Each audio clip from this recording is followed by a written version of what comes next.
you look at the 2021 Aries ingress, you see that the Jupiter-Saturn conjunction is near the ascendant for Washington, D.C., and in tight alignment with Uranus, particularly the Saturn-Uranus. So you could see Saturn in Aquarius in the sign of the ascendant with Jupiter conjunct in tight conjunction with Uranus.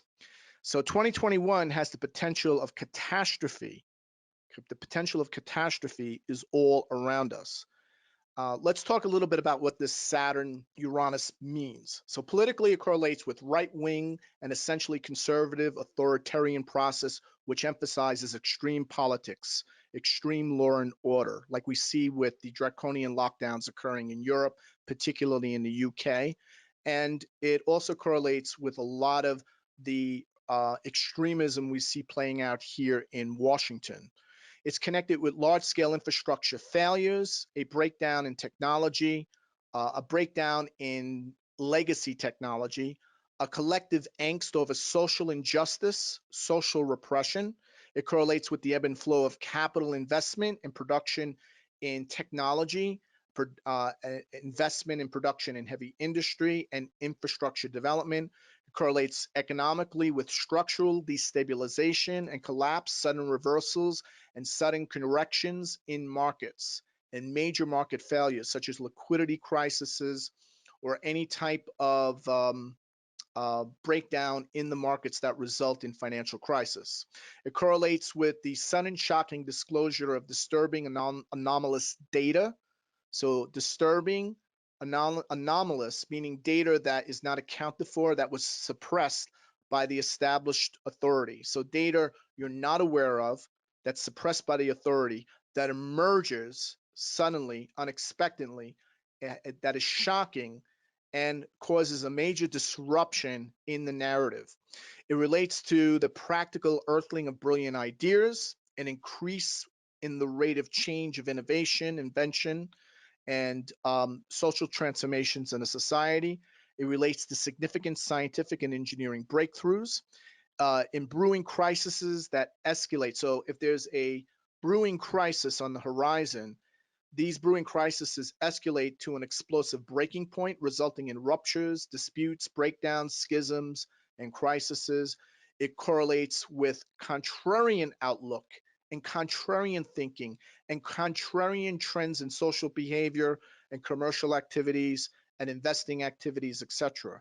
It correlates with contrarian trends in investing by going against prevailing market trends, by selling when others are buying and buying when most others or most investors are selling.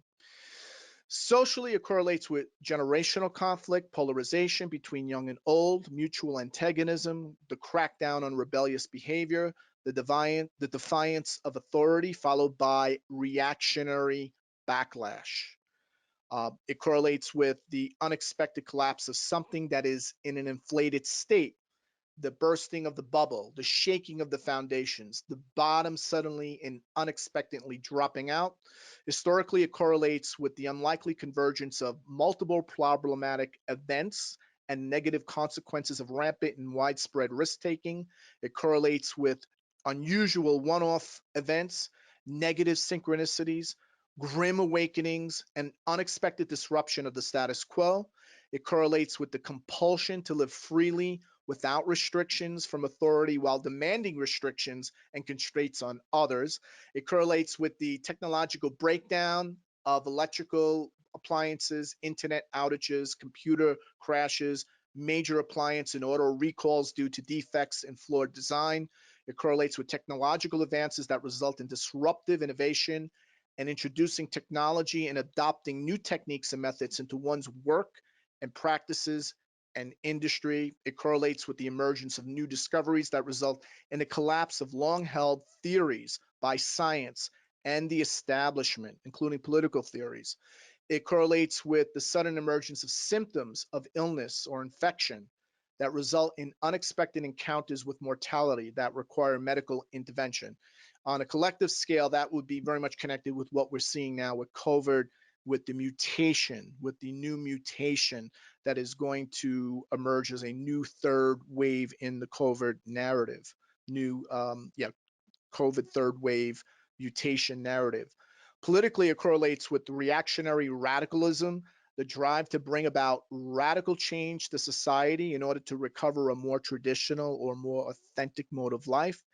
And it correlates with erratic, unpredictable authority and the institution of crisis government through the constitutional emergency provisions, where the legislative branch of government, like Congress or Parliament, may temporarily yield the power to the executive branch, the president or prime minister, by passing temporary enabling acts or the declaration of emergency powers that often bring about the very consequences of political and social crisis that it was designed to prevent. In big tech, it correlates with shadow banning through deliberately making someone's content undiscoverable to everyone except the person who posted it, unbeknownst to the original poster. Coordinated offenses to all of the sources of advertising income. So, in other words, where where big tech will coordinate their offense to turn off PayPal, will turn off credit cards, will turn off every source of advertising or promotional income, the systematic demonetizing of video content and deleting accounts entirely, like we recently saw with Twitter and other social media giants. It correlates with major mishaps, man-made disasters, explosions, industrial disasters, nuclear and radiation accidents, rail accidents, structural collapses, structural fires, stampedes, road accidents, maritime disasters, aviation crashes, and spaceflight related accidents. Uh, it relates to those type of mishaps and disasters where the infrastructure was faulty, the design was faulty, the infrastructure was obsolete. Uh, and we're seeing that particularly in the United States, in Western Europe, more so in the United States, and other third world nations. So, uh, and it also correlates with the growing social and political tension between the young and old, between the past and the future, and so we're going to see a generational conflict. So it really correlates with dichotomized class confrontations. Archetypally, it correlates with the judgment card in tarot. So Saturn Uranus correlates with judgment, and judgment in the tarot is nothing other than a representation of the last judgment, as you can see here, right? That being with the angel of the apocalypse heralding the final moment when we will be all judged by God. And this card depicts what one would imagine in the Last Judgment would be in the various forms that it takes in various different mythologies. So the image here that we see is it shows a woman, it shows a man, a woman, children who are rising from the grave to respond to the archangel Gabriel, the messenger of God, trumpet call.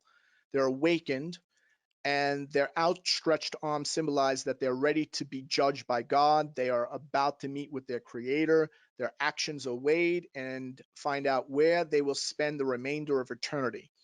The massive tidal wave in the background, is this massive tidal wave in the background here, uh, signifies that the judgment is unavoidable and that this judgment will be final. So the judgment card represents rebirth and transformation, indicating a clear-cut turning point in the story, in the narrative, because of the rendering of account has arrived. The judgment card also signifies developments often long in the making coming to completion. Therefore, it can be considered it can be considered one of having a day of reckoning, a day of reckoning. The judgment card could also be one where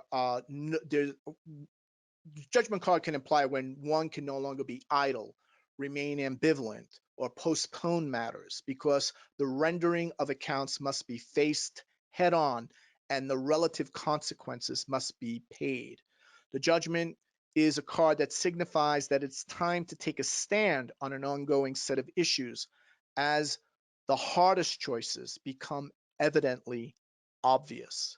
The judgment card is a card that provides little guidance over the proper course of action or choice on a matter that must be decided upon, indicating that one's personal power and free will is on the line as the judgment card represents the set of decisions one is about to make will be an epic one. So whatever decision they will make or set of decisions that will be made, that will be coerced upon them, will be ones that will be epic. The judgment also occurs a random set of disruptive events out of one's control, resulting in a rude awakening that will allow one to finally recognize and comprehend the reality of one's situation along with the possibilities. For many, it will be like a zombie walking in a graveyard of one's own creation, followed by the sudden shockwave of a blowing trumpet, jolting one out of their stupor, giving one the prospect of having a second lease on life with a definite sense of purpose. So, the point of what I'm trying to get at here is that this Saturn Uranus implies that that we're going to see over this 2.5 year period that we're going to see a rendering of accounts, that accountability will be called for. And this will happen both at the collective level, but at the personal level as well. And, I think the what we're seeing here is that the transition from death, right? We've had the death, and now we're transitioning from death into rebirth. So this rebirth transformation process. So again, to reemphasize, this rebirth and transformation indicates or augurs a clear-cut turning point in history is now underway because the rendering of accounts have arrived. Get a comprehensive geopolitical and financial astrological overview of the year ahead. Register for the Global Outlook 2022 webinar at williamstickevers.com today.